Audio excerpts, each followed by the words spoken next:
Bonjour à tous, bienvenue sur le webinaire de Citron sur l'actualité liée à l'audit énergétique réglementaire. Alors, je m'appelle Vianney Raskin, je suis le fondateur d'une société qui s'appelle Citron, qui est spécialisée en efficacité énergétique des bâtiments. Alors, avant de commencer, juste un petit point technique. On me pose la question à chaque fois, donc j'y réponds d'emblée. On vous mettra à disposition la présentation qu'on vous présente aujourd'hui. Pas besoin de faire des screenshots. Vous pouvez rester concentré sur ce que je vous raconte. On vous l'enverra par mail.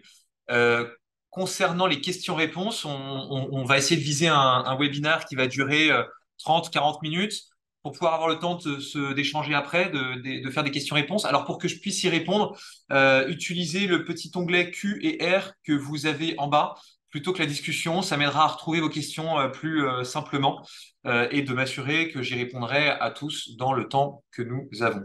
Je vois que certains lèvent la main. Je vous invite à poser directement vos questions dans l'onglet Q&R parce que je ne peux évidemment pas donner la parole aux gens. On est beaucoup trop nombreux pour pouvoir le faire.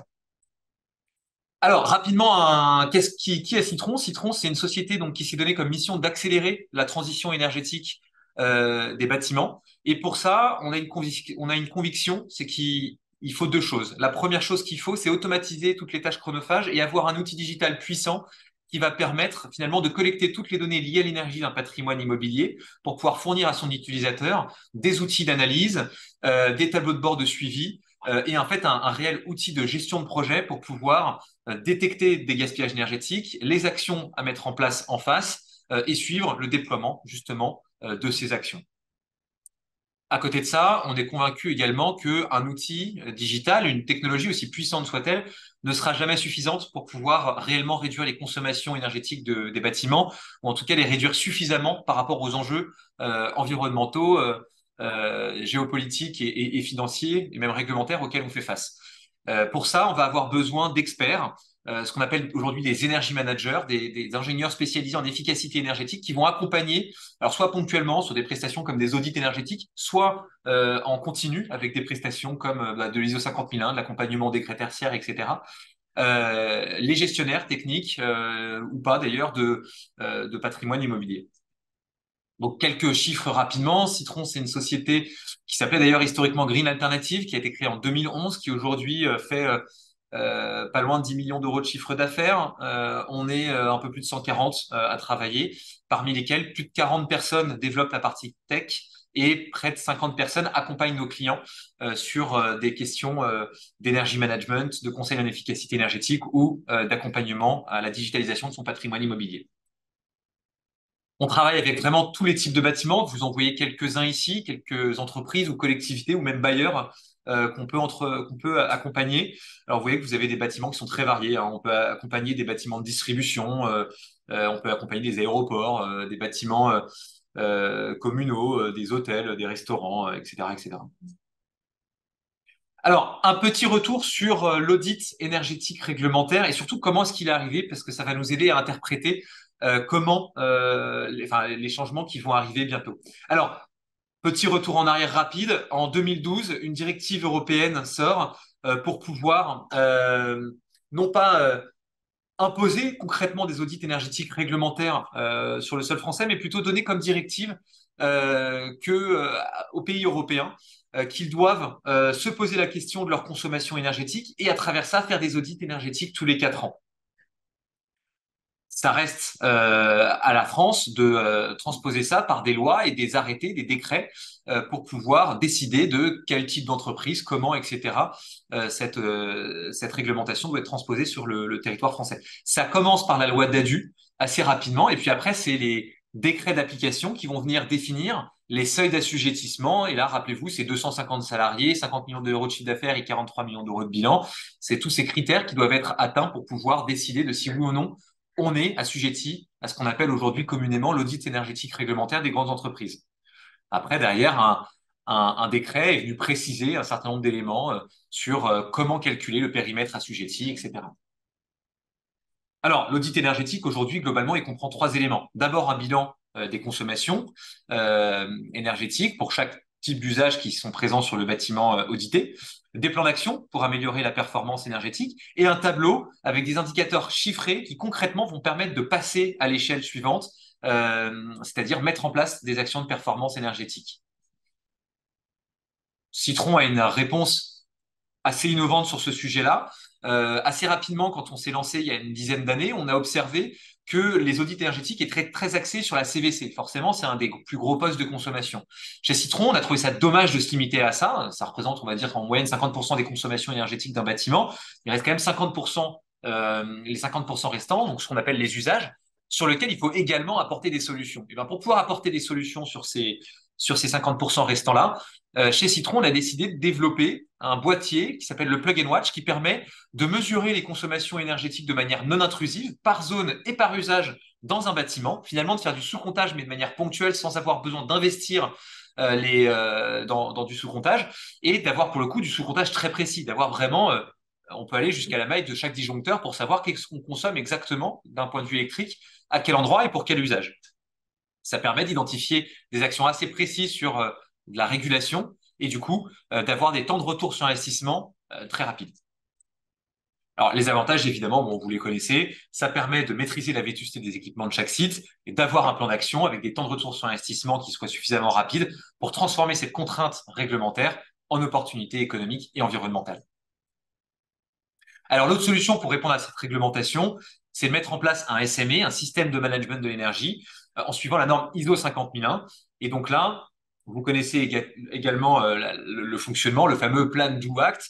On commence par définir avec le leadership de l'entreprise ou du bâtiment la stratégie et les ambitions qu'on veut se donner une planification énergétique, qu'est-ce qu'on doit faire comme audit, à quel moment, etc., pour pouvoir y arriver, impliquer les différentes parties prenantes, notamment la communication, surtout la communication interne et avec les RH, réaliser des activités opérationnelles, c'est-à-dire mettre en place les actions de performance énergétique et évaluer ses performances. Et là, on va rentrer dans un cycle où, à échéance régulière, eh ben, on va recommencer.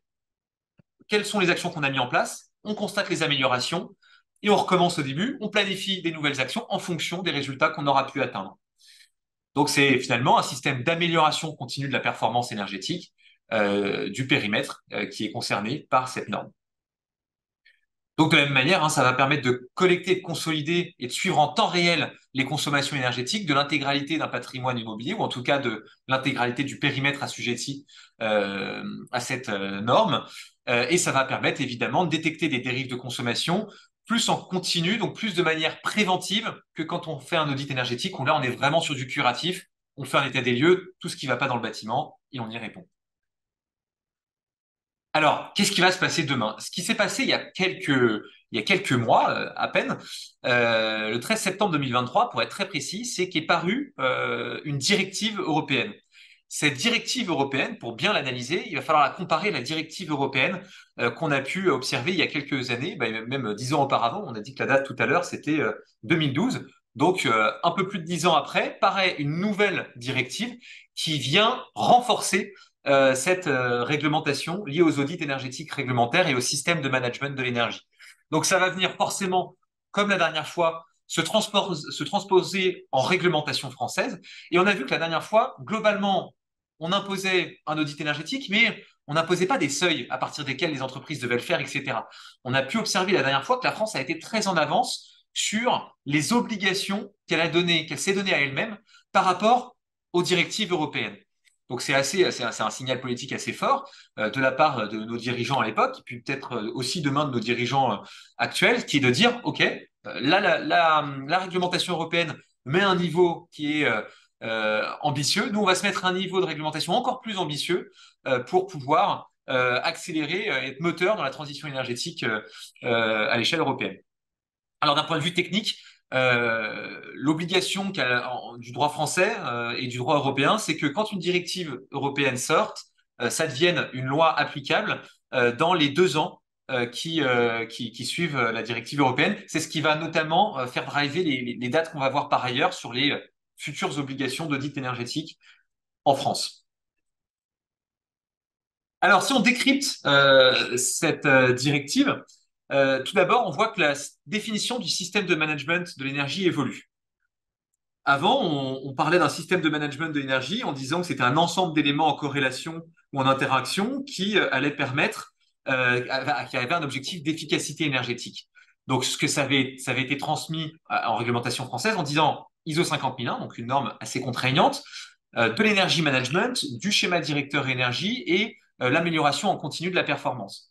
Ce que ça va venir rajouter, ce que la directive européenne rajoute, c'est un système de surveillance de la consommation réelle énergétique et des mesures prises pour accroître l'efficacité énergétique et la mesure des progrès réalisés. C'est-à-dire qu'à travers cette nouvelle directive, ils vont venir imposer, ce qui n'était pas obligatoire jusqu'à maintenant, une plateforme de suivi des consommations énergétiques. Une plateforme comme Citron ou comme d'autres qui viennent collecter toutes les données liées à l'énergie d'un patrimoine immobilier pour pouvoir suivre des indicateurs de consommation et de performance. Donc c'est un premier changement assez fort qui va peut-être venir, comme à son habitude, être encore plus contraignant suite à la publication de la règle officielle côté français. Alors, je vois une question à laquelle je réponds en live. On ne parle pas ici du décret Bax, effectivement, mais vous allez voir qu'on va un petit peu en parler quand même parce que l'audit énergétique et le décret Bax sont très, très étroitement liés. Et d'ailleurs, on va aussi être amené à parler un petit peu de décret tertiaire, puisque toutes ces réglementations, en fait, ont le même objectif. C'est accélérer la transition énergétique et en fait, elles se font les unes par rapport aux autres et en complément les unes par rapport aux autres. Alors, l'autre sujet, c'est que de nouveaux seuils deviennent de plus en plus contraignants. Typiquement, la directive de 2012 ne définissait pas du tout de seuil. C'est la France qui a choisi, dans la transposition de la directive de 2012 en loi française, de mettre des seuils qui ont été, souvenez-vous, soit 250 salariés, soit 50 millions d'euros de chiffre d'affaires et 43 millions d'euros de bilan. Chaque État membre était libre de définir son propre assujettissement. En 2023, tout change. On va imposer un seuil de consommation de 85 terajoules avant lequel les entreprises vont devoir mettre en place un audit énergétique ou un système de management de l'énergie. L'audit énergétique n'est pas suffisant, il va falloir faire un audit énergétique pardon, et un système de management de l'énergie. Alors, pour vous donner une indication, 85 terajoules, c'est 23 millions de kilowattheures. Alors, comme c'est pas très parlant, on va essayer de se donner quelques approximations. Alors, en se passant des hypothèses que vous pouvez voir ici, sur la consommation d'une voiture, d'un camion, d'un siège social tertiaire, d'un commerce, d'un EHPAD, etc., qui sont globalement des données issues des consommations qu'on peut suivre sur la plateforme Citron ou qu'on peut croiser avec des données de consommation issues de l'ADEME et donc de ce qui a été déclaré dans le cadre du décret tertiaire. Eh ben, on va vous présenter ce à quoi correspond 85 terajoules. Eh ben, une entreprise qui a 10 000 mètres carrés de bureau, alors ce qu'il faut avoir en tête, c'est que 85 terajoules, c'est beaucoup. Ça correspond à 10 000 mètres carrés de bureau, plus 200 000 mètres carrés d'entrepôt, plus 100 voitures, plus 10 camions. Donc, vous voyez, c'est quand même assez important. Ça correspond à 2 usines de taille moyenne. Ça correspond à 6 EHPAD de 20 000 mètres carrés. 6 hôpitaux, pardon, de 20 000 mètres carrés. Donc, les gros consommateurs vont devoir non seulement mettre un audit énergétique, mais aussi un système de management de l'énergie, contrairement à maintenant où ils étaient soit pas assujettis du tout, soit ils n'avaient que l'audit énergétique à mettre en place. Alors, quand on se dit ça, il faut aussi avoir en tête qu'on va avoir également une obligation sur les entreprises qui atteignent 10 terajoules. Donc là, on est sur une consommation qui est atteinte très très rapidement. Et là, cette fois-ci, on aura le choix entre mettre en place un audit énergétique et mettre en place un système de management de l'énergie. Alors, 10 terajoules, c'est beaucoup moins ambitieux, c'est beaucoup plus rapidement atteint. Ça correspond à peine à 3 millions de kilowattheures. Donc, pour se donner un ordre de grandeur, bah, un entrepôt, ça consomme 4,5 terajoules et un camion, ça va consommer un demi-terajoule. Donc finalement, 2 entrepôts et 2 camions, ça suffit, ou 3 entrepôts, ça dépasse largement les 10 terajoules et donc cette obligation d'audit énergétique réglementaire ou la mise en place d'un système de management de l'énergie. On peut aussi se projeter en regardant un EHPAD. 4 EHPAD suffisent à dépasser aussi largement les 10 terajoules assujettis, qui sont le minimum du nouveau seuil d'assujettissement, qui est du coup le nouveau seuil d'assujettissement européen, qui n'existait pas jusqu'à maintenant, et qui va se retranscrire en droit français par un nouveau seuil d'assujettissement qui, en toute logique, sera beaucoup plus contraignant que celui proposé ici. Alors, évidemment, une petite usine, 6 000 mètres carrés, ça correspond vraiment à une petite usine. On peut même parler d'atelier à ce niveau-là. Consomme plus de 10 TJ aussi. Un hôpital, un petit hôpital, 15 000 mètres carrés, consomme beaucoup plus que 10 TJ. Donc, vous voyez, c'est que des personnes qui n'étaient pas assujetties au décret, à l'audit énergétique réglementaire qui rentrent dans cette audit réglementaire. Alors, si on fait un zoom maintenant en termes de dates, alors, pour les personnes qui ont une consommation, enfin, les personnes morales, les entreprises qui ont une consommation inférieure à 10 TJ, toujours pas d'obligation légale. Ce qu'il faut avoir en tête, c'est que si elles sont plus à plus de 250 salariés, donc, ou de 50 millions d'euros de chiffre d'affaires, comme dans les anciens seuils, il y a fort à parier que la réglementation ne change pas pour eux. Ils resteront assujettis à la réglementation. Par contre, il n'y aura pas a priori, d'incitation légale à l'échelle française plus importante. Par contre, ce dont vous pouvez être sûr et certain, c'est que si vous dépassez les 10 terajoules, quel que soit votre chiffre d'affaires, quel que soit le nombre de salariés, vous allez avoir à mettre en place un nouveau type d'audit énergétique avant le 11 octobre 2026. Si votre consommation énergétique, et ça sera peut-être même plus tôt en fonction du coup de l'adaptation en droit français. Après, la rapidité de nos dirigeants à sortir une loi n'est pas toujours, surtout quand il y a des crises, etc., ultra rapide. Donc on peut s'attendre à ce que ça soit quand même pas beaucoup plus tôt. La consommation annuelle supérieure à 85 terajoules, là ce qu'il faut avoir en tête, c'est que non seulement l'audit sera obligatoire, mais en plus le SME le sera également. Et ça vient très rapidement après, puisqu'on parle de 2027 au plus tard. Alors, il faut avoir en tête, on est aujourd'hui en début de vague d'audit énergétique. Qu'est-ce que ça veut dire? Ça veut dire que la première vague d'audit énergétique, la première obligation d'audit énergétique, c'était avant le 5 décembre 2015.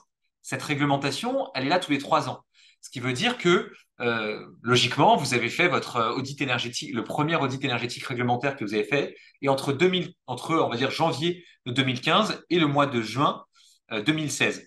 Donc, ça a créé une première vague d'audit puisque tout le monde l'a fait en même temps, ou on va dire 75% des gens l'ont fait en même temps à ce moment-là. On estime qu'il y a à peu près pas loin de 4000 personnes assujetties sur les 5000 assujettis qui l'ont fait dans les temps. Après, derrière, les gens ont beaucoup moins fait d'audit énergétique puisqu'ils s'étaient déjà mis à jour. Et ce n'est que 4 ans plus tard qu'ils s'y sont remis, alors en s'étalant de plus en plus, mais ça a créé une nouvelle vague fin 2019, donc 5 ans après, 4 ans après fin 2015, qui elle a duré facilement à fin 2020 pour pouvoir faire une deuxième vague d'audit énergétique. Et c'est là qu'on va parler du décret BAC, et du décret tertiaire, c'est qu'aujourd'hui, on arrive en fin d'année 2023, donc finalement 8 ans après la première obligation d'audit énergétique, et on se retrouve du coup dans une nouvelle vague d'audit énergétique réglementaire. C'est-à-dire que toutes les entreprises, à peu de choses près, on va dire 80 des entreprises, arrivent au moment où elles doivent renouveler leur audit énergétique réglementaire. Mais ça arrive dans un contexte où le décret BAC s'est sorti, et le décret BAC, pour ceux qui ne le savent pas, c'est une obligation de mettre en place un système de sous-comptage, de pilotage pour son bâtiment à partir du moment où il a plus de 70 kilowatts de puissance à installer sur ses équipements CVC. Et quand on se dit ça, en fait, ça veut dire qu'il faut faire passer quelqu'un sur tous ces bâtiments pour vérifier, faire un état des lieux de ces équipements, le référencer dans une base patrimoniale pour définir le périmètre d'assujettissement à cette nouvelle obligation, qui est même plus une obligation de moyens, mais une obligation de résultat, où on doit justifier qu'on a déployé un système hardware sur son bâtiment, hein, qu'on a déployé des outils de pilotage et de sous-comptage dans son bâtiment. Et que du coup, on les a réglés de manière à ce que ça réduise les consommations énergétiques. Mais du coup, ça veut dire que concomitamment, et c'est fait exprès, concomitamment à cette troisième vague d'audit énergétique réglementaire, vous allez devoir faire passer un expert sur votre bâtiment, un ingénieur conseil en efficacité énergétique, qui lui va devoir faire ce qu'on appelle un plan de comptage et un plan de pilotage pour vous dire si vous êtes assujetti au décret VAX et si oui ou non, vous y répondez déjà et comment vous pouvez y répondre, qu'est-ce qui vous manque pour pouvoir y répondre, pour pouvoir installer ce fameux BAX, un système GTB ou un système en tout cas de pilotage et de sous-comptage. Donc, deux choses qui arrivent concomitamment. Et en plus de ça, vous avez aussi le décret tertiaire qui impose des déclarations. Ça, maintenant, on commence à être à l'aise sur ce sujet-là. Par contre, qui impose aussi de réduire ses consommations. Et dans cette obligation, il y a une sous-obligation implicite, c'est ce qu'on appelle le dossier technique de modulation. Le dossier technique de modulation, ça ressemble beaucoup à un audit énergétique. Et comme par hasard, eh ben, il faut déposer son dossier technique de modulation au dernier délai sur l'année 2025. Donc ça veut dire qu'en fait, vous avez trois choses à faire en même temps en 2024. C'est renouveler un audit énergétique réglementaire, faire passer un expert sur vos bâtiments pour pouvoir faire un plan de comptage et de pilotage pour répondre au décret BAX. Et ça nécessite également de se poser la question du dossier technique de modulation pour limiter l'impact de l'obligation liée au décret tertiaire pour retirer les actions qui ne seraient pas, enfin pour se dédouaner de l'obligation de déploiement d'actions qui ne seraient pas raisonnables d'un point de vue technique, financier, architectural, etc. Donc ce qui veut dire qu'en fait, vous allez avoir trois raisons réglementaires de faire passer quelqu'un sur vos bâtiments. Et là où les choses sont bien faites, c'est que vous allez pouvoir faire passer la même personne, par exemple un ingénieur en efficacité énergétique de Citron, sur vos bâtiments pour pouvoir répondre à ces trois questions en même temps. Là où c'est un peu moins bien foutu, c'est que le secteur n'est pas tellement prêt à pouvoir y répondre. C'est-à-dire qu'aujourd'hui, on a une industrie qui est sous tension de manière très importante. Citron, typiquement, a doublé le nombre de ses salariés en prévision, notamment, entre il y a un an et maintenant, notamment en prévision de cette explosion de la demande qui va être liée à ces trois réglementations qui arrivent de manière concomitante et de manière totalement volontaire pour permettre de faire passer qu'une seule fois des gens sur un bâtiment, mais pour trois raisons. L'audit énergétique réglementaire, nouvelle vague de renouvellement, le décret tertiaire, parce qu'il y a le dossier technique de modulation qu'il va devoir faire entre 2023 et 2024, donc, pardon, 2024 et 2025, donc au moment de cette nouvelle vague aussi, et le décret BAX, où il va falloir faire un plan de comptage et un plan de pilotage, et donc également y répondre à ce moment-là. Voilà. Alors, le positionnement de Citron pour répondre à cette réglementation, il est assez simple. Notre objectif, depuis le début, c'est de répondre aux besoins de nos clients de A à Z. Alors, ça ne veut pas dire qu'on sait tout faire. Notre expertise, comme je l'ai dit au début, c'est de vous proposer un système de management de l'énergie digitale, donc une plateforme, ce qu'on appelle un SME, une plateforme qui va savoir collecter toutes les données liées à votre patrimoine, aux équipements qui s'y trouvent et à l'impact énergétique que ça peut avoir pour pouvoir créer des tableaux de bord, un référentiel et des tableaux de bord de suivi, de mesures d'impact, d'analyse pour détecter les gaspillages énergétiques et les actions à mettre en place pour pouvoir y pallier. Donc ce système de management de l'énergie, c'est évidemment un outil donc, qui va collecter à travers plus de 300 collecteurs toutes les données, notamment de vos consommations, mais pas que. On va savoir se connecter également à vos automates, à vos systèmes de GTB, à vos sondes de température, par exemple, à tous les éléments qui vont vous permettre finalement de gérer votre VAX. On va avoir un niveau de service qui va être assez élevé. Non seulement on a le conseil juste après, dont on va parler juste après, pour vous accompagner en energy management et en conseil en performance énergétique, mais on a aussi du data management, ce qu'on appelle du data manager, du data management, pardon. C'est des ingénieurs qui vont chez Citron vérifier la cohérence et la complétude de vos données. Ils vont être en mesure de vérifier si les données qu'on collecte ne sont pas faussées parce que la source aurait pu être altérée. Typiquement, on a un capteur qui ne remonte plus de données parce qu'il n'y a plus de pile, parce qu'il est tombé par terre, parce qu'il est cassé, parce que quelqu'un l'a retiré, parce qu'il ne savait pas ce que c'était, etc., etc. Donc, on va être capable de vérifier justement la cohérence et la complétude de ces données. D'ailleurs, la plateforme Citron va vous-même vous présenter la restitution de ces vérifications de cohérence et de complétude de données à travers des outils de device management. C'est aussi un outil qui est collaboratif, où l'idée, ça va être de partager votre patrimoine avec les différents prestataires qui vont être aussi en charge de compléter et de travailler sur les différents projets, que ce soit le décret tertiaire, le décret BAX ou l'audit énergétique réglementaire, puisque vous allez avoir probablement plusieurs corps de métier. Citron sait être un interlocuteur unique dans ces cadres-là, mais on n'est ni constructeur de matériel, ni exploitant, c'est plutôt les exploitants qui installent le matériel quand il y en a à déployer, ou des électriciens, on n'est pas non plus électricien, ni programmateur de GTB. On sait à récupérer les données et vous les afficher et puis les traiter, mais on n'est pas là pour programmer en soi la GTB. Donc, par contre, vous pouvez laisser le patrimoine ouvert aux prestataires et aux différentes personnes dans vos équipes qui pourraient avoir besoin de travailler sur le sujet. Et après, derrière, on va avoir différents modules par cas d'usage et évidemment, un module sur la performance énergétique de votre bâtiment sur lequel vous allez pouvoir avoir une synthèse énergétique de votre patrimoine, de chacun de vos sites, une répartition par coût, une analyse d'ailleurs de vos coûts. On va savoir intégrer du sous-comptage justement pour pouvoir faire ce sous-comptage qui est obligatoire dans le cadre du décret BAX puisqu'on doit avoir un suivi par usage énergétique significatif. Si vous avez des questions sur le décret Max, d'ailleurs, je vois qu'il y en a quelques-unes qui sortent, n'hésitez pas à les regarder sur YouTube ou à télécharger. On les publie régulièrement, le précédent webinaire qu'on a fait sur le décret Max. On va savoir faire des placements de sites, etc. Bref, on va savoir vous proposer des dashboards de suivi de votre performance énergétique et répondre à la partie suivi et à la partie sous-comptage qui est imposée par le décret Max, qui est imposée par le décret tertiaire et qui est imposée par l'audit réglementaire quand on choisit la solution SME. Quand on choisit pas la solution SME, enfin, quand on la choisit ou qu'on la choisisse pas, on va avoir besoin d'accompagnement humain d'ailleurs. Cet accompagnement humain chez Citron, c'est ce qu'on appelle soit de l'ingénierie conseil. Donc là, quand on parle de prestations ponctuelles, qui peuvent être très techniques, hein, quand on parle d'audit énergétique réglementaire, parce qu'on peut parler d'industrie, on peut parler de bâtiments complexes, ça va suivre un process qui globalement est assez similaire. D'abord, on collecte de la donnée. Alors, on peut collecter de la donnée de manière ponctuelle parce que vous n'avez pas de système de management de l'énergie, ou on peut collecter de la donnée de manière continue à travers la plateforme quand vous avez un système de management de l'énergie qui est Citron. Ensuite, on sait faire une première analyse de coûts pour pouvoir optimiser vos puissances souscrites, le dimensionnement de vos contrats, etc. Ensuite, en général, on vous fait une mise à jour annuelle de votre schéma directeur pour savoir où est-ce que vous en êtes, quelles sont les prochaines étapes à mener et quelle est la marche restante vis-à-vis de la réglementation, de vos objectifs environnementaux, financiers, techniques, etc. que vous êtes posés. Et on va détecter évidemment des pistes d'économie d'énergie, donc le gaspillage d'un côté et l'action de performance à mettre en place de l'autre, pour pouvoir vous proposer des actions qu'on va également vous accompagner à mettre en place à travers les financements.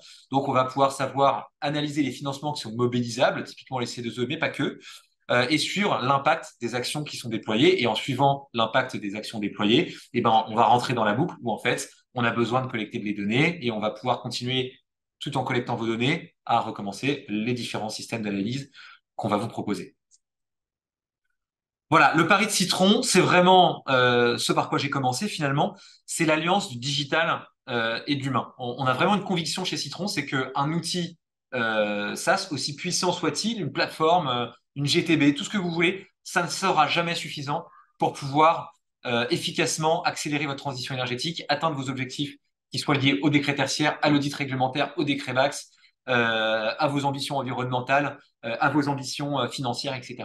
Donc, pour pouvoir avoir cette conformité, il va falloir les deux. D'un côté, une personne qui va vous accompagner en gestion de projet. Alors, ça ne veut pas dire qu'elle doit être chez Citron, hein. Vous pouvez travailler avec vos exploitants, vous pouvez travailler avec vos bureaux d'études, vous pouvez travailler avec tous vos prestataires habituels, mais vous allez avoir besoin de l'outil et d'un accompagnement. Voilà pour ce webinaire. On est pile poil dans les temps, donc on va pouvoir répondre à vos questions sur cette évolution de réglementation finalement qui vient bouleverser l'audit réglementaire, l'adapter aussi aux ambitions qu'ont plutôt nos dirigeants sur le sujet. Donc, je vais pouvoir prendre vos questions et je vais les suivre. Alors, on a une première question qui porte sur le décret Bax et sur le lien qu'il y a entre le décret Bax et l'audit énergétique réglementaire. Alors, le premier lien qu'il faut avoir en tête, et c'est presque le gros message qu'on voulait vous faire passer aujourd'hui, c'est que nous sommes aujourd'hui sur une vague d'audit énergétique réglementaire. L'audit énergétique réglementaire devient de plus en plus contraignant, notamment pour les plus gros consommateurs qui vont devoir non plus faire soit le système de management de l'énergie et un audit, mais les deux. Le lien qu'il va y avoir, qu'il faut vraiment avoir en tête, et s'il y a un seul truc à retenir de ce webinaire, c'est ça, c'est que vous allez devoir faire passer quelqu'un sur vos bâtiments, à la fois pour le décret Bax, parce qu'il faut faire un plan de comptage et un plan de pilotage pour savoir votre périmètre d'assujettissement et comment répondre à cette réglementation. Il va falloir faire vos dossiers techniques de modulation dans le cadre du décret Bax aussi en 2025, 2024, 2025, et donc pour pouvoir savoir quelles sont les actions que vous allez sortir de vos obligations et comment vous allez ajuster votre obligation à la baisse pour sortir les actions dont le temps de retour sur investissement est trop long, sortir les obligations qui n'ont pas de sens d'un point de vue technique ou de sécurité ou d'un point de vue architectural. Donc, il va falloir faire des dossiers techniques de modulation. Ça ressemble beaucoup aussi, enfin, ça nécessite de faire passer quelqu'un sur site également. Et enfin, les audits énergétiques réglementaires où il faut également faire passer des personnes sur site. Donc, le lien qui est entre toutes ces obligations, c'est que elles ont le même but, elles vont imposer la même chose dans les 3 prochaines années, dans les 2 prochaines années, faire passer quelqu'un sur site. Et donc, logiquement, il va falloir réussir à faire passer quelqu'un sur site pour ces 3 raisons-là en même temps, tout en ayant en tête que le marché est sursaturé du fait que donc il faut pas s'y prendre dans la dernière minute, hein, c'est ça le message. du fait qu'on est en pleine vague d'audit réglementaire et que il y a 5000 entreprises qui aujourd'hui, en France, veulent refaire leur audit énergétique réglementaire. Pour avoir une idée, Citron, vous en entendez beaucoup parler, mais on représente que 10% du marché. On fait 500 audits énergétiques par an. Donc, sur les 5000 en question, on va en faire à peu près 1000, mais c'est très loin de représenter tout le marché. Euh, mais par contre, on saura faire non seulement l'audit énergétique, le plan de comptage et de pilotage et le dossier de technique de modulation. Donc, c'est le gros avantage que vous trouverez chez Citron. Ensuite, y a-t-il une date butoir pour l'installation d'une telle plateforme? Alors, ça dépend pour quelle raison vous le faites. Si vous le faites pour l'audit énergétique réglementaire et donc que vous souhaitez être ISO 50001 plutôt que de faire un audit énergétique tous les 4 ans, bah, c'est déjà maintenant. Si vous le faites, vous êtes déjà contraint à cette obligation. Si vous le faites pour pouvoir déclarer vos consommations énergétiques tous les ans à travers la plateforme Opérate, bah, c'est de la même manière que vous êtes déjà obligé de collecter vos données pour pouvoir les transmettre à la plateforme Opérate. Donc c'est déjà maintenant que vous devez déployer une plateforme.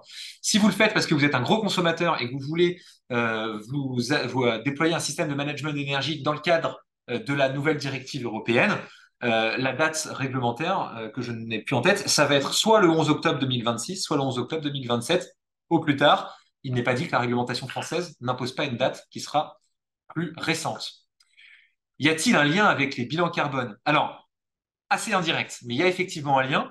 Le lien qu'il y a avec les bilans carbone, c'est que la consommation énergétique d'une entreprise, globalement, c'est ce qui va représenter ses émissions de gaz à effet de serre. Et donc, ça va être un élément très important dans le cadre du bilan carbone. Quand vous faites un bilan carbone, c'est une autre réglementation que vous avez, enfin, vous pourriez avoir, vous allez devoir dire combien vous consommez d'énergie pour vos bâtiments, pour vos serveurs, pour vos voitures, etc. Donc soit vous allez donner des hypothèses. J'ai X voitures, elles consomment en moyenne tant de kilowattheures par an, etc. Ou tant d'essence par an, etc. Enfin, vous allez donner une hypothèse que vous arrivez à suivre. Et dans ces cas-là, c'est votre prestataire bilan carbone qui va s'en occuper pour pouvoir transmettre ça en émissions de gaz à effet de serre.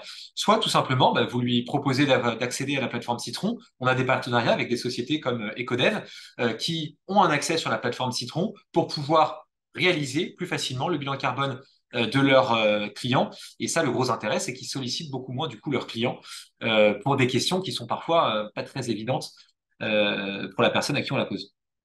Et du coup, ça prend du temps.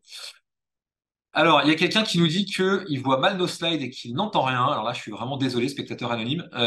C'est pas de bol. Les slides seront disponibles, on vous les enverra. Et vous n'hésitez pas à poser vos questions à la lecture des slides dès maintenant, si vous le souhaitez. C'est par écrit, donc le fait de rien entendre ne marche pas. Mais je pense que le sujet vient de chez vous, puisque il y a actuellement plus de 150 personnes connectées qui ont a priori pas votre sujet. Ensuite, j'ai une autre question. Les 85 terajoules sont-ils par site ou par entreprise? C'est bien par entreprise, Céline, que le sujet est évalué à l'échelle de la directive européenne. Il est possible que la réglementation française soit plus contraignante que ces 85 terajoules, mais je vois que vous avez indiqué votre entreprise. D'ailleurs, j'ai vu passer votre consultation il n'y a pas très longtemps, pour pas dire ce matin.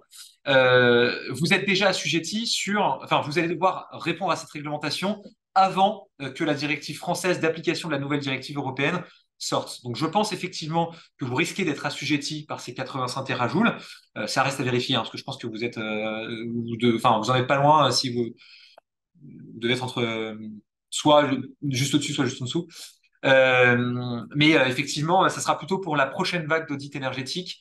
Donc, soit vous essayez d'anticiper le point en vous mettant déjà en conformité avec la nouvelle directive européenne, soit vous attendez, c'est vraiment un choix stratégique à faire de votre part, que l'application en droit français sorte, mais vous n'allez pas pouvoir attendre très longtemps parce que vous êtes déjà assujetti au renouvellement de l'audit énergétique réglementaire actuel.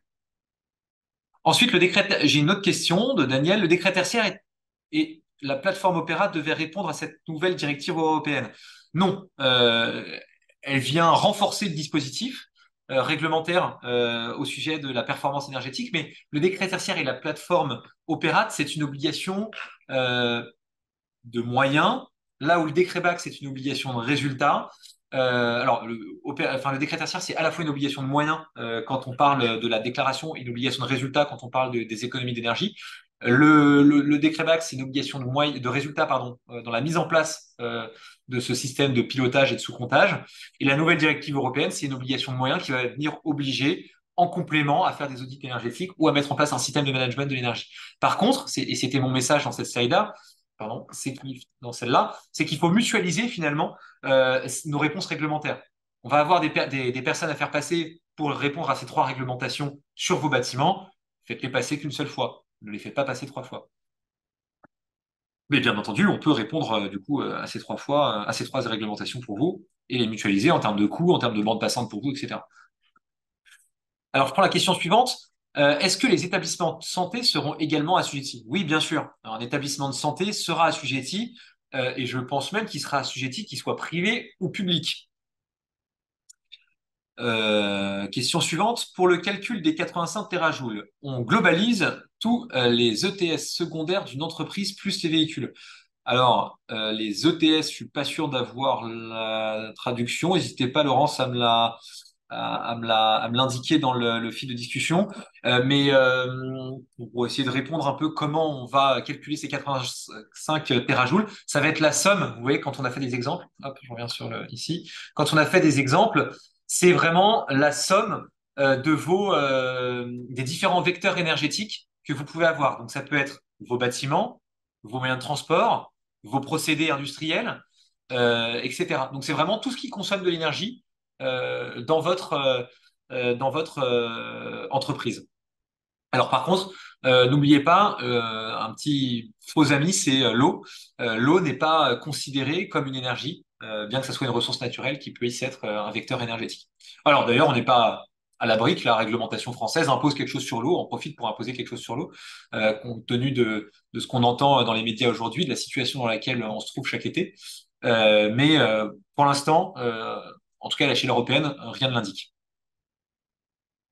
Une question maintenant de Léa. On est d'accord qu'on parle bien d'une consommation sur les 3 dernières années, donc les consommations cumulées. Non, on parle bien d'une consommation qui doit être atteinte sur les 3 dernières années, mais c'est une consommation annuelle. Donc, que vous soyez sur la partie 10 terajoules ou 85 terajoules, il faut avoir atteint pendant 3 années de suite, pardon, les 10 terajoules ou 85 terajoules. Attention, par contre, on n'est pas du tout à l'abri que, encore une fois, la réglementation française soit plus, et d'ailleurs c'est toujours ce qui s'est passé jusqu'à maintenant sur ce sujet-là, soit encore plus contraignante que la réglementation européenne. Mais on a 2 ans pour pouvoir voir venir le truc. Alors, pouvez-vous me dire comment fonctionne l'enregistrement des données décrets tertiaires sur le site Opera? Y a-t-il un outil qui interagit avec ce site? Alors, oui, je peux vous le dire assez rapidement parce que c'est moins le sujet de la réunion d'aujourd'hui, mais il y a deux façons de déclarer ses consommations sur la plateforme Opera. Soit vous le faites à la main, une fois par an, donc ça nécessite de référencer dans un tableur Excel toutes ces consommations de ces bâtiments, par bâtiment, par EFA, etc.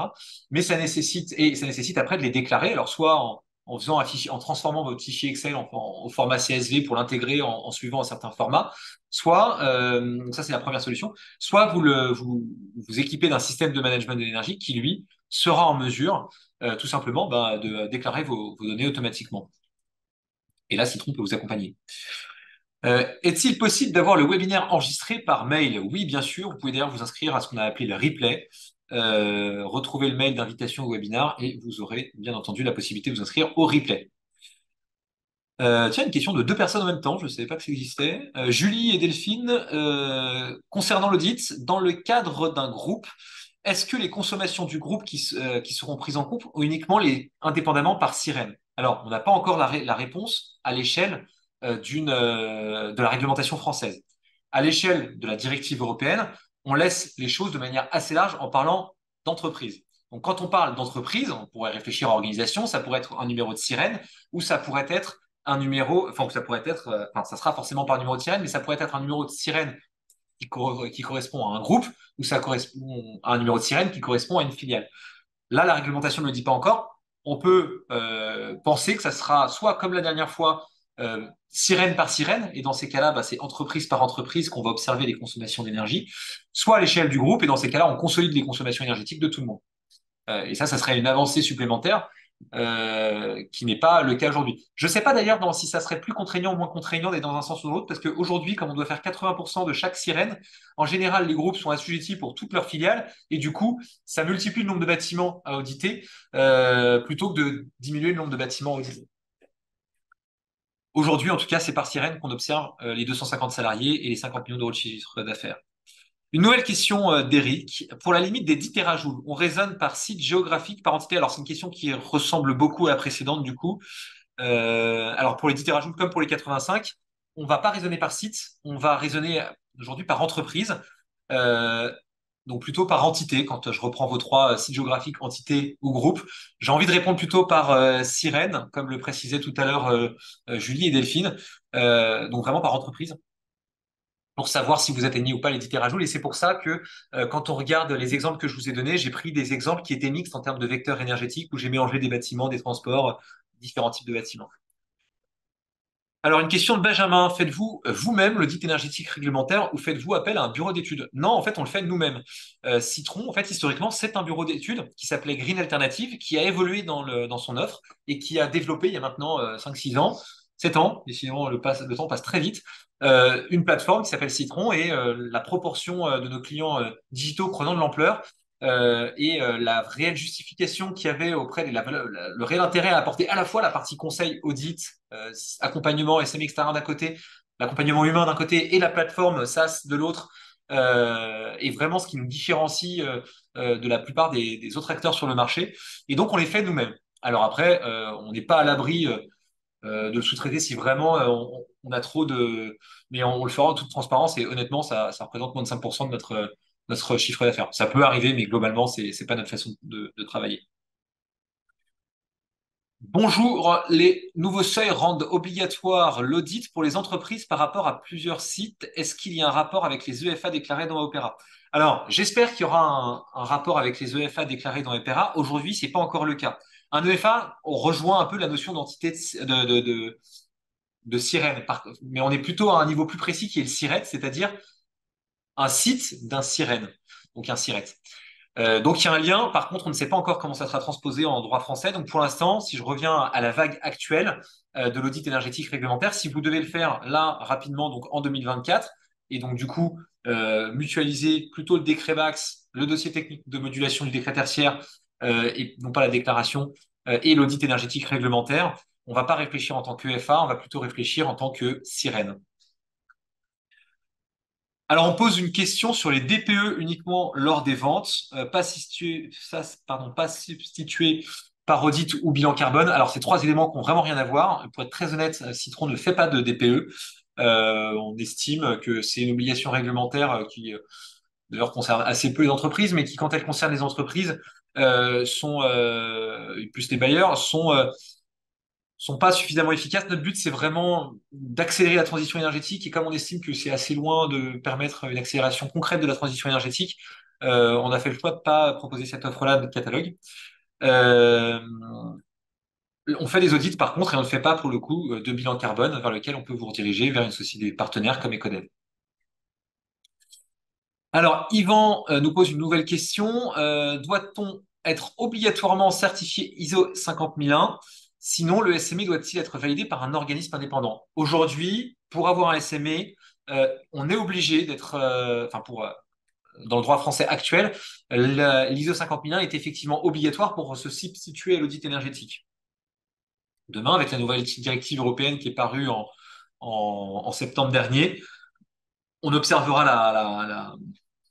l'adaptation de la réglementation française à cette nouvelle directive, mais il est fort à parier que ça soit effectivement un mélange de l'ISO 50001 et même probablement de l'ISO 52000 qui, elle, va régir les décrets BAX, puisque je pense qu'ils vont faire une nouvelle directive, enfin un nouvel arrêté, un nouveau décret, une nouvelle loi qui va venir essayer de mutualiser au maximum, comme on l'observe à chaque fois, les différentes lois. J'ai ensuite une question de Céline. Ce dispositif a-t-il vocation à s'étendre aux collectivités locales et à l'État? Ah ben alors là, typiquement, on est en plein dans comment la réglementation française va transposer cette directive européenne. Aujourd'hui, on parle d'entreprise. Donc pour l'instant, on peut suggérer que non. En tout cas, c'est pas la volonté de l'échelle, enfin, à l'échelle européenne. Mais le gouvernement étant toujours plus rigoureux, enfin va toujours plus loin que l'échelle européenne sur les sujets d'énergie, c'est tout à fait possible. C'est typiquement ce qu'on a vu dans le cadre du décret tertiaire et dans le cadre du décret Bax, où les collectivités qui n'étaient pas assujetties à l'audit réglementaire jusqu'à maintenant ont été intégrées aux nouvelles réglementations depuis le décret tertiaire et maintenant aussi sur le décret Bax. Un spectateur anonyme demande si on peut développer les attendus du dossier technique de modulation. Alors oui, le dossier technique de modulation, ça va être un des gros sujets que vous allez avoir pour les personnes qui sont assujetties au décret tertiaire dans les années à venir, dans les 2 ans qui arrivent. Le dossier technique de modulation, c'est globalement un audit énergétique qui va venir lister toutes les actions susceptibles d'être mises en place sur un bâtiment pour pouvoir justifier qu'il n'est pas possible, soit pour des raisons financières, soit pour des raisons techniques, soit pour des raisons architecturales ou de sécurité, de mettre en place suffisamment d'actions pour atteindre le fameux 40% de la valeur CABS. Donc ça va être un dossier qui va venir justifier que vous ne pouvez pas mettre en place des travaux que vous devriez faire, que vous devriez mettre en place dans des conditions raisonnables. Typiquement, je vous donne un exemple assez basique. Je ne sais pas si c'est le cas, mais j'imagine que oui. L'Élysée est probablement protégé par les architectes des bâtiments de France. C'est un bâtiment qui doit être classé. Et ben, on ne va pas faire une isolation par l'extérieur sur ce bâtiment-là, même si ça permettrait d'atteindre les 40% d'économie. Ça serait complètement absurde. De la même manière, on ne va pas, pour faire des économies, couper le chauffage d'un bâtiment. On répondrait plus pour des raisons de sécurité et de normes et techniques à l'objet de ce bâtiment. Et si le temps de retour sur investissement, je sais pas moi, du déploiement d'un nouveau système de production de chaux dans un bâtiment dépasse à 20 ans de temps de retour sur investissement, et ben c'est un nouvel équipement. Le temps de retour sur investissement est trop long puisqu'il dépasse les 15 ans. Et du coup, on n'est pas contraint de mettre en place cette réglementation. Donc ce dossier technique de modulation, ça va être justement l'élément à déclarer à l'ADEME sur 2024-2025 qui va venir justement justifier que vous ne pouvez pas atteindre les objectifs qui sont pourtant réglementaires et obligatoires. Voilà. Doit-on être certifié pour réaliser les audits énergétiques réglementaires? Oui, si vous le faites via un prestataire, non si vous le faites en interne. Alors, pour être très honnête, hein, la façon de le faire en interne, je vous laisse regarder un peu comment ça se fait, mais globalement, c'est très difficile puisqu'il faut que ça soit une personne qui ne soit pas sur le site audité en question qui le fasse. Donc, assez rapidement, ça ne devient pas possible. Il faut que ça soit quelqu'un qui puisse justifier d'en avoir les compétences, donc quelqu'un qui soit ingénieur en efficacité énergétique, etc. Euh, et il faut également que ce soit quelqu'un qui ait le temps de le faire, et c'est quand même un gros pic de charge en plus tous les 4 ans. Donc c'est assez difficile de gérer ça d'un point de vue allocation de ressources.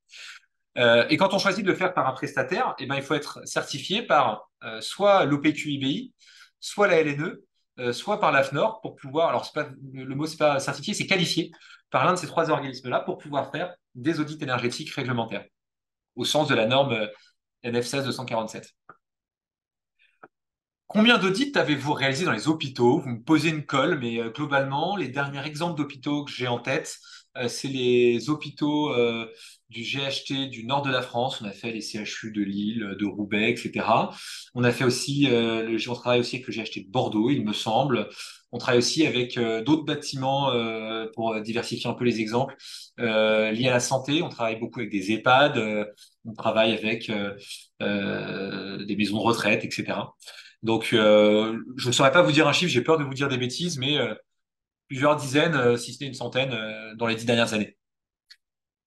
Et plusieurs dizaines, ça c'est sûr aussi, dans les 12 derniers mois. Une nouvelle question, comment réaliser des audits dans un parc en constante évolution en activité complexe? L'exemple est également donné sur le secteur de la santé.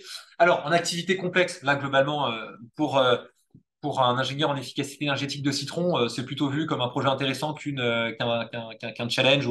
Donc, c'est vraiment pas un sujet pour nous. Par contre, un parc en constante évolution, va falloir qu'on arrête son évolution et qu'on prenne une photo sur 12 mois. Donc, en fait, on va se dire, OK, les 12 derniers mois, j'ai consommé tant. Cette consommation représente ces bâtiments-là. Certains sont peut-être fermés depuis, certains ont peut-être été ouverts dans l'année. Mais ce patrimoine-là, on va quand même devoir auditer 80%. Donc en fait, on va choisir en priorité de sortir dans les 20% qu'on va pouvoir sortir, les sites qui sont déjà sortis du patrimoine, et on va choisir en faisant la racine carrée du nombre de sites par typologie d'usage, les sites aussi, évidemment, qui sont représentatifs de votre patrimoine actuel ou à venir, pour anticiper justement les évolutions de votre patrimoine immobilier. Merci pour la présentation, bravo pour la présentation. Bah, écoutez, il n'y a pas de quoi, je vous remercie. J'aimerais en savoir plus sur le fonctionnement de votre assistance pour la norme ISO 50001. Écoutez, alors si vous n'avez pas de questions un peu plus précises que ça, ce que je vous invite à faire, c'est prendre rendez-vous avec un de nos experts en efficacité énergétique qui va du coup pouvoir vous répondre plus précisément sur ce sujet. Envoyez-moi un mail à v.rasquin@citron.io, je vous réorienterai vers la bonne personne ou à contact@citron.io. Vous serez réorienté par nos services vers la bonne personne qui saura du coup vous dire comment on peut vous accompagner plus précisément. Une entreprise, une autre question plus d'ordre administratif, une entreprise a-t-elle un numéro de SIRET? Oui, systématiquement, c'est l'identifiant qui est là auprès du registre du commerce ou l'artisanat ou l'industrie. Enfin, c'est son numéro d'identité, on va dire. Un SME forcément certifié ISO 50001 ou une démarche interne peut suffire. Alors, un SME, peut-être, enfin, on peut qualifier d'un système de management d'énergie ce qu'on veut, puisque c'est un mot entre guillemets libre de droit. Par contre, une certification au sens de la réglementation actuelle du décret tertiaire, ça nécessite euh, une certification ISO 50001. On appelle aussi souvent SME par analogie à l'amélioration continue qu'elle génère et au suivi de la consommation énergétique qu'elle génère, les plateformes SaaS de suivi de la performance énergétique. On parle en général de MS ou de SME digitaux.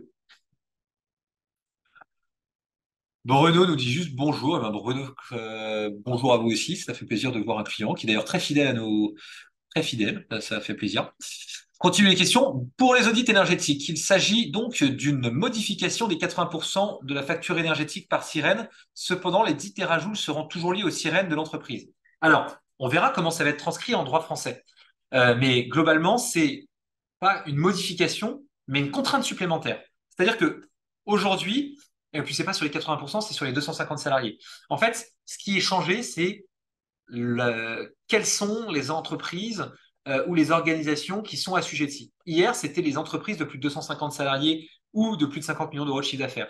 Aujourd'hui, ça va être les entreprises qui atteignent un seuil de consommation et les modalités d'application, qu'est-ce que ce sera 80% ou 100% ou 50%, ça, on ne le sait pas encore. Ce qui est sûr, c'est qu'aujourd'hui, plus de personnes vont être assujetties et les personnes qui étaient déjà assujetties vont l'être dans des situations plus contraignantes.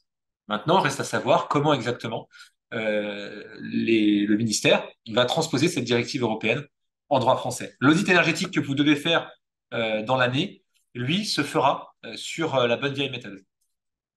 Par contre, la grosse réglementation à avoir en tête, le gros changement sur cet audit énergétique à faire dans l'année sur la bonne vieille méthode, c'est qu'il faut le mutualiser dans la mesure du possible avec le plan de comptage et de pilotage lié au décret BAX et avec le plan de le dossier pardon technique de modulation. Il nous reste 5 minutes, alors je vais probablement pouvoir répondre à toutes les questions, mais je continue à y répondre dans les 5 minutes qu'il me reste. L'audit réglementaire, aujourd'hui, concerne 5000 entreprises. Sait-on combien d'entreprises seraient concernées par l'obligation des entreprises consommant plus de 10 TJ par an? Pas du tout. Honnêtement, c'est impossible de le savoir pour l'instant à ce stade. Euh, voilà. Ensuite, les obligations pour les entreprises sont-elles toujours par entité juridique? Pour l'instant, oui. Les 85 terajoules concernent l'entreprise, soit tous les établissements ayant le même sirène comme pour l'audit énergétique. Oui, a priori, c'est ce qui va se passer. La réglementation peut cependant évoluer si vous parlez d'un audit énergétique qui sera fait à partir de dans 18 mois. Dans le cas d'un chauffage biomasse, doit-on compter la consommation de bois dans les 85 terajoules via les PCI du bois? Alors oui, en fait, à partir du moment où on a un vecteur énergétique, vous avez quel qu'il soit d'ailleurs, on pourrait parler de chauffage biomasse, mais on pourrait parler de tous les vecteurs énergétiques, hein, on peut parler du fuel, on pourrait parler vraiment de ce qu'on veut. En fait, il y a un coefficient hein, assez simple, taper sur Internet coefficient pour passer d'un vecteur énergétique à l'autre. C'est un peu ce qu'on a fait pour pouvoir vous donner des approximations. Mais chaque vecteur énergétique va être compté avec un coefficient différent en fonction si c'est de l'électricité, du gaz, de la biomasse ou autre. J'ai une flotte de véhicules de transport, des camions. Rentrent-ils dans le scope des terajoules et donc comment les convertir en litres en terajoules? Alors oui, ça rentre dans les dans le scope. Et pour les convertir en litres en térajoule, alors ça, faut que vous regardiez votre consommation à vous, hein. Donc, il faut faire un travail. Bah, vous pouvez référencer vos consommations, les consommations de vos poids lourds sur la plateforme Citron pour pouvoir avoir une conversion automatisée. Mais ce qu'on a pris à nous comme usage, tac, tac, tac, c'est 14, pour une consommation moyenne d'un poids lourd, c'est 14 400 litres par an, on s'est dit. Ne me demandez pas comment on a arrivé à ce chiffre-là, mais on a fait sûrement un calcul très malin pour pouvoir y atteindre. On a estimé du coup que ça correspondait à un niveau de kilowattheure et donc un niveau de térajoule qui correspond, je ne sais pas si on a le chiffre exact, camion en térajoule, un camion en térajoule, c'est... Ah si, on l'avait noté sur un moment. Tac, tac, tac, je cherche le truc. Un camion consomme, si c'est effectivement 14 400 litres hein, en moyenne, un demi-térajoule. Voilà. Bon, c'est vraiment à challenger hein, parce que c'est des approximations, ça dépend beaucoup de, à la fois du mode de conduite de vos conducteurs, de l'âge de vos camions, du type de moteur que vous avez choisi, etc., etc. Enfin, on a pris une consommation moyenne et on a estimé qu'un camion c'était un demi-térajoule. Donc assez rapidement, en fonction de, je pense que les 10 térajoules, voire les 85, quand on a une flotte de camions, sont rapidement atteints. 160 camions du coup pour 80 terajoules et pour 10 terajoules, 20 camions. Ensuite, une question de Mathis. Faites-vous également les audits de transport dans le cadre des audits énergétiques? Oui, bien sûr. Et d'ailleurs, on fait aussi des audits industriels. C'est primordial pour nos clients qui ont à la fois des transports, des audits bâtiments, enfin des transports des bâtiments et des procédés, tout simplement parce que sinon, les prestataires qui font des audits uniquement de bâtiments, typiquement, vont avoir tendance à involontairement, pour être sympa, occulter la partie transport et vous mettre en risque d'un point de vue réglementaire. Parce qu'ils vont vous proposer d'auditer la partie bâtiment de vos transports, sans forcément vous dire qu'il y a un autre audit à faire sur les bâtiments et sur les transports. Et ça peut aussi vous poser un problème, c'est que vous pourriez potentiellement avoir un périmètre d'assujettissement très différent. On a des clients qui ont des bâtiments et des transports. On fait que les transports ou que les bâtiments pour respecter les 80% selon nos clients. Donc il peut y avoir des stratégies de dire je veux faire un bout de mes bâtiments, un bout de mes transports, que les bâtiments, que les transports, etc. Donc ça peut être, il peut y avoir des stratégies différentes d'un client à l'autre qui nécessitent du coup d'avoir un prestataire qui sait tout faire quand on a tout dans son périmètre des 100%. Quelle est la marge de manœuvre lorsque l'on est locataire pour l'ensemble des sites pour l'installation d'un SME? Il y a plein de façons différentes de répondre à cette question-là. Globalement, qu'on soit locataire ou propriétaire, on est assujetti au décret tertiaire, on est assujetti à l'audit énergétique réglementaire et on est d'une certaine manière assujetti au décret VAX, même si le décret VAX concerne beaucoup plus le propriétaire qui va porter l'investissement, le locataire étant assujetti au décret tertiaire qui va en bénéficier pour le décret tertiaire, il est concerné quand même. Je ne comprends pas trop la question sur la marge de manœuvre, mais globalement, vous êtes assujetti à toutes les réglementations. Le SMA est une des façons de répondre à toute ou partie de ces réglementations. Donc, il n'y a pas tellement de marge de manœuvre. Beaucoup de remerciements et de félicitations, ça fait chaud au cœur, je vous remercie. Qu'est-il prévu pour les sanctions? Alors là, encore une fois, ça dépend de la réglementation. Pour l'audit énergétique réglementaire, à l'heure actuelle, c'est une amende qui peut aller jusqu'à 2% du chiffre d'affaires de l'entreprise. Pour le décret tertiaire, c'est une publication sur un site qui dénonce les entreprises qui n'ont pas respecté leur réglementation et une amende, elle, forfaitaire de 7 500 euros par personne morale, donc par locataire qui n'ont pas, et par bâtiment qui n'ont pas répondu à l'obligation. Et pour le décret BAX, il n'y a aujourd'hui pas de contraintes, enfin de sanctions supplémentaires, mais en fait, vous ne répondrez pas. En fait, c'est les mêmes sanctions que le décret tertiaire, c'est pour ça qu'ils n'en ont pas rajouté d'autres, parce que vous n'arriverez pas à répondre au décret tertiaire si vous n'avez pas répondu au décret BAX. Je vais prendre encore une dernière question, puisque je vois que on est passé de 150 personnes à 80, donc je pense que les gens ont atteint le temps qu'il leur restait. Et puis que le temps passe aussi, on a terminé le temps qu'on s'était alloué. Je prends allez, trois dernières questions. Vu les nouveaux critères, il se peut que l'on soit plus concerné par l'audit obligatoire, correct? Alors, potentiellement oui, mais connaissant vos consommations, Bruno, je sais que non. En tout cas vous concernant. Mais très honnêtement, je ne pense pas que la modalité d'application du décret tertiaire de la nouvelle directive européenne est dans ce sens-là. Très honnêtement, il est à peu près sûr et certain qu'on aura quelque chose de plus contraignant et pas de moins contraignant. Mais pour avoir une vraie réponse construite à cette question-là, il faut attendre 12-18 mois d'avoir cette nouvelle obligation. Et si vous avez des audits à renouveler là dans l'année qui arrive, il faut le faire à la bonne vieille méthode et mutualiser ça avec le décret BACS et le décret tertiaire.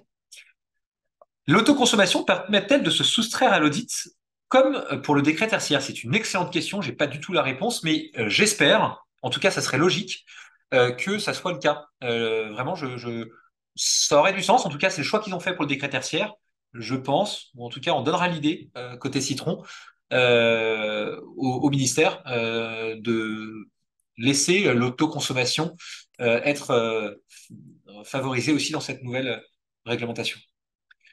Merci pour vos webinaires toujours très intéressants et pour les réponses à mes questions qui sont restées anonymes par erreur. Désolé, n'hésitez pas à les envoyer à contact@citron.io. On a énormément de questions qui arrivent, hein, et puis en plus là, si pour être honnête, si quand je regarde là, il en reste encore beaucoup auxquelles je ne peux pas répondre pour des raisons de timing, mais très honnêtement, on va y répondre par mail si vous nous envoyez les questions. On pourra même prendre un rendez-vous avec vous.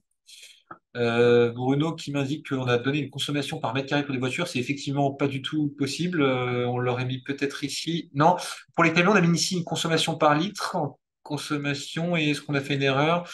Non, non, on a uniquement parlé bah, Bruno, dites-moi où ça par mail. Je corrigerai pour les personnes qui vont recevoir la présentation à l'écrit pour qu'on puisse corriger d'ici là. Merci si on a bien fait une erreur, mais j'ai l'impression qu'on a parlé surtout en terajoule et en litres pour les camions.